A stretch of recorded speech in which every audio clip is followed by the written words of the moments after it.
আজ আমি করছি খাসি মাংসর চর্বি দিয়ে আর মুরগির মাংস দিয়ে বিরিয়ানি।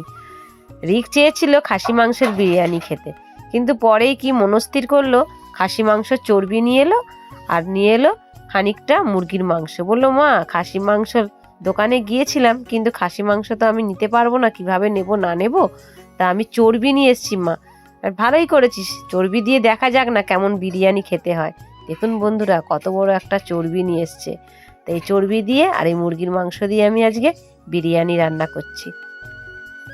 গোটা গরম মশলাটা আমি ভাত করছি, তার মধ্যে আমি দিয়ে দিলাম, আর একটু দিলাম রিফাইন তেল, আর চালটা ভিজিয়ে রেখেছিলাম ওটাও দিয়ে দিলাম। টকবক করে কিন্তু জলটা ফুটবে, তারপরেই দেবেন পরিমাণ মতো নুন আর পরিমাণ মতো একটু চিনি দিয়ে। ভাতটা দেখুন কত শক্ত হয়েছে, এগুলো দিলে ভাতটা খুব ভালো হয়, ঝরঝরে হয়। এবার আলুগুলো না ভাজলেই নয় বন্ধুরা, আলুগুলো ভাজলে খেতে সুন্দর লাগে।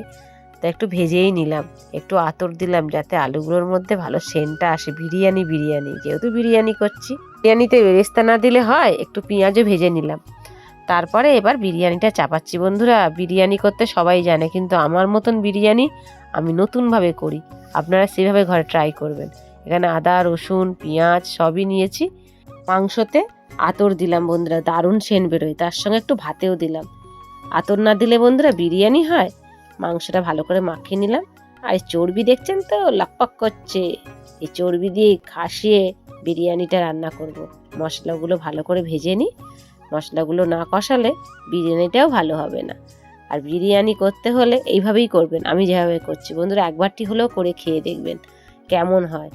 আর এই দেখুন, আমি এখন দিচ্ছি বিরিয়ানি মশলা, যেটা আমি একটু গরম জলে ভিজিয়ে রেখেছিলাম আগে থেকেই। এবার ভালো করে মশলাটাকে কষিয়ে নিয়ে এবার মাংসটাকে কষাবো। আর দিচ্ছি চর্বি দিয়ে মাংস কষাচ্ছি, যা সুন্দর বিরিয়ানিটা হবে না বন্ধুরা। দেখুন চর্বিগুলো কেমন ধপধপ করছে সাদা, আর দেখুন থলথল করছে, ও যা খেতে হবে, রিকের ফেভারিট চর্বি।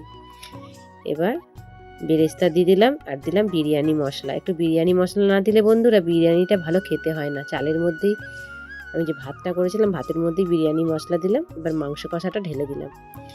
এই বিরিয়ানি আমার রেডি হয়ে গেল। যা সুন্দর সেন্ট উঠেছে না, খাসি মাংসর সেন্ট। মুরগির মাংসর বিরিয়ানি, কিন্তু খেতে লাগবে খাসি মাংসের মতো, এটাই তো টুইস্ট। আর দেখুন বন্ধুরা, এবার রিককে খেতে দিয়েছি।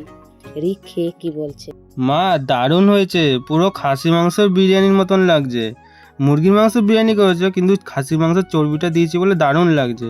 এরম করে আপনারাও ঘরে করে দেখবেন, দারুণ সেন্ট বেরোচ্ছে, পুরো খাসি মাংসের মতন।